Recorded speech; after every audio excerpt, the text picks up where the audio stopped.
Kenya imemtambulisha rasmi mgombea wake wa nafasi kwenye jopo la majaji wa mahakama ya kimataifa ya uhalifu ICC, huku Rais William Ruto akitafuta uungwaji mkono wa kimataifa kwa jaji wa mahakama ya upeo Njoki Ndung'u. Akizungumza katika ikulu ya Nairobi, rais aliutaja uaniaji huo kuwa msukumo wa kuimarisha haki, uaminifu na uwakilishaji wa Afrika katika haki za kimataifa. Uteuzi huo sasa unaweka msingi wa kampeni ya kidiplomasia kabla ya uchaguzi wa mahakama hiyo kwa mihula ya mwaka 2027 hadi 2036. Kenya inaingia kwenye jukwaa la kimataifa la kisheria ikimwasilisha Jaji Njoki Ndung'u kama mgombea wake rasmi wa uchaguzi katika mahakama ya kimataifa ya uhalifu ICC.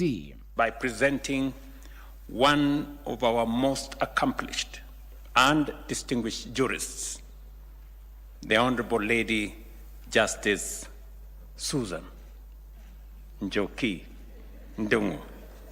Rais William Ruto alitumia uzinduzi huo kutoa utetezi mpana wa mahakama ya ICC, akisisitiza kwamba uhalali wake unategemea haki, huru na matumizi sawa ya sheria, licha ya kuwepo kwa ukosoaji wa muda mrefu wa kuonekana kuwa na mapendeleo katika mifumo ya haki ya kimataifa. I have listened very carefully to the track record of Njoki Ndung'u, and I have carefully also listened to her vision about what she wants to do at the International Criminal Court.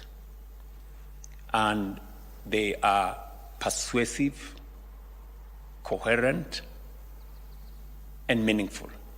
Rais pia alishinikiza kuwepo kwa uwakilishi imara wa Afrika, akisema bara hili lazima likome kuwa mada ya haki za kimataifa na kubuni mwelekeo wake, hasa kwa kuzingatia kwamba kesi nyingi katika mahakama ya ICC zimehusisha mataifa ya Afrika.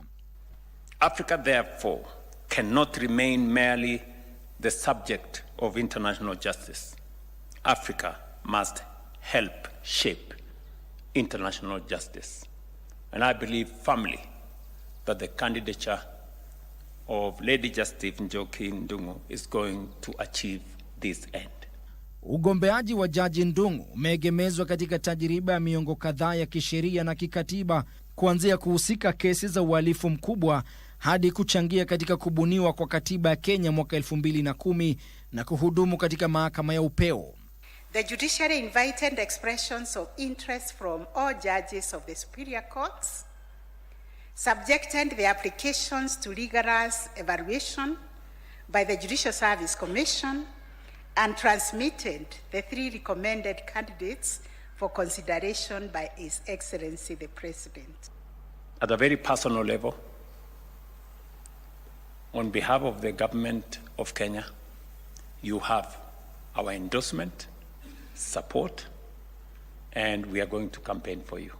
Rekodi yake ya kuendeleza haki ya kijinsia na mageuzi ya kisheria, ikiwa ni pamoja na sheria muhimu kuhusu makosa ya ngono, inatarajiwa kuwa nguzo kuu ya Kenya kwa mataifa wanachama wa mahakama ya ICC. There are moments when we stand together as a nation, irrespective of all other considerations. This is one such moment. Kenya sasa inatazamiwa kuyashawishi mataifa wanachama wa mkataba wa Roma kuunga mkono ombi la Ndung'u, katika hatua ambayo huenda ikashuhudia Kenya ikipata kiti cha uwakilishi katika mojawapo ya vyombo vya mahakama vyenye ushawishi mkubwa zaidi duniani. Iwapo atachaguliwa, Jaji Njoki Ndung'u atahudumu muhula wa miaka 9 katika mahakama ya ICC, huku Kenya ikilenga kuimarisha jukumu lake katika kuelekeza haki na uwajibikaji duniani. Ben Chumba, Darubini.